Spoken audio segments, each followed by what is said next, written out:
Comment করে যাবেন, দেখবেন আপনার ফলোয়ার ঝড়ের গতিতে আসবে, কিন্তু আপনার ভিডিওতে ভিউ থাকবে না। আমার এভরিওয়ান, সবাই কেমন আছেন? আলহামদুলিল্লাহ আমি ভালো আছি। আমার সাথে আছে অপার মিডিয়া, আমার বন্ধু। তো আজকে আমরা জিয়াওতানে আসছিলাম। তো বেশ করে আজকে হচ্ছে কি যে ফেসবুক সম্বন্ধে কিছু কথা বলবে আমার বন্ধু। আপনারা ভিডিওটা শেষ পর্যন্ত দেখবেন। ফেসবুক বিষয়ে কি বলবো, যারা নতুন পুরাতন যারা তো তারা উঠে গেছে ভাই। নতুনদের যাদের ভিউ কম তাদের একটাই পথ, সেটা হচ্ছে আমরা ভিডিও আপলোড করব, সামনে যে ভিডিওগুলো আসবে এই ভিডিওগুলো অবশ্যই দেখার পরে যদি কমেন্ট করেন তাহলে আপনার পেজের উপকার হবে। আর যদি বলেন ভাই শুধু আমি ফলোয়ার বাড়াবো এবং ফলোয়ার হলে হবে, তাহলে ভিডিও না ক্লিক করে খালি কমেন্ট করে যাবেন, দেখবেন আপনার ফলোয়ার ঝড়ের গতিতে আসবে, কিন্তু আপনার ভিডিওতে ভিউ থাকবে না। তো নিজের পেজ ঠিক রাখতে গেলে অবশ্যই মানুষের সামনে ভিডিও যেগুলো আছে এগুলো দেখতে হবে, এবং পাশাপাশি আপনারা লাইভ করলে কিন্তু পেজের রিচ এঙ্গেজমেন্ট একটু বাড়ে। তো আমরা হয়তো অনেকে লাইভ করতে চাই না, আমি নিজে লাইভ করি না, যেটা সময়ের অভাব। আর অনেকে সময় আছে কিন্তু ইচ্ছে করে লাইভ করে না, তাদের জন্য বলবো লাইভটা অবশ্য করবেন।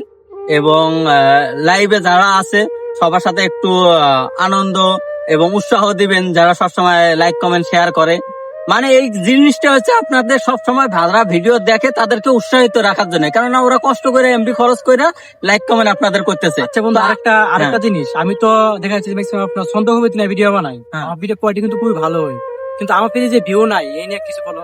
আসলে তোমার যে ভিউ নাই, দেখো তুমি অন্য এক ক্যাটাগরি ভিডিও বানাইছো, এখন হঠাৎ করে এই ক্যাটাগরিতে আসছো।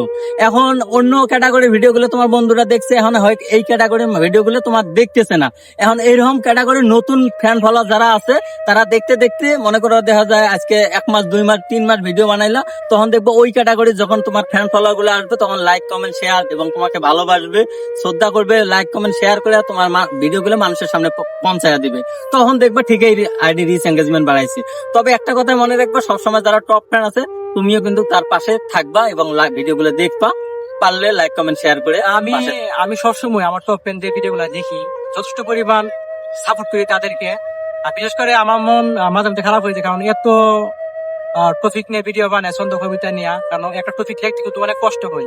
টপিক লিখে মুখস্থ করে তারপর ভিডিওতে ভয়েস দেওয়া যে পরিমাণ মানে কষ্ট হয়, এটা হয়তো আপনারা যারা ভিডিও বানান না হয়তো আপনারা বুঝতে পারবেন না, যারা ভিডিও বানা তারা বুঝতে পারবেন। তো পেজে ভিউ নাই, এজন্য মনটা একটু খারাপ। সবাই সাপোর্ট করবেন। আর আমার বন্ধু না এর পাশে আর একটা কথা বলি আমি, সেটা তুমি যেহেতু ভিডিও গুলো ছাড়তেছো কোয়ালিটি ফুল, তবে মেন কথা হচ্ছে আমার মনে হয় সকালকার আর বিকেলে ভিডিও গুলো ছাড়া ট্রাই বেশি করে করবেন, কেননা বিকেলে একটু ভিউ বেশি দেয়। তো নিজে যে টাইমে ভিউ ফেসবুকে দিতেছে ওই টাইমে ভিডিও গুলো দিলে সবচেয়ে ভালো হবে, এটা সবাই কিন্তু খেয়াল করবেন।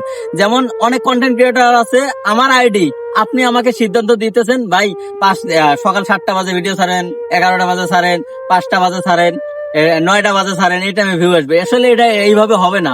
আপনার আইডি আপনি নির্ধারিত করবেন ভিডিও সাইডে সেটা কোন টাইমে আপনার বন্ধুরা অ্যাক্টিভ থাকে, তাহলে রিচ এঙ্গেজমেন্ট আইডি তোলা সম্ভব। আমি দুইটা জিনিস আমি খুব মেনটেন করি, কারণ আমি ভিডিও সাইডে সকাল 10টায় আর সন্ধ্যা 6টা বা 7টার ভিতরে ওই টাইমে ভিডিও ছাড়লে মোটামুটি ভালো পরিমাণ ভিউজ আসে।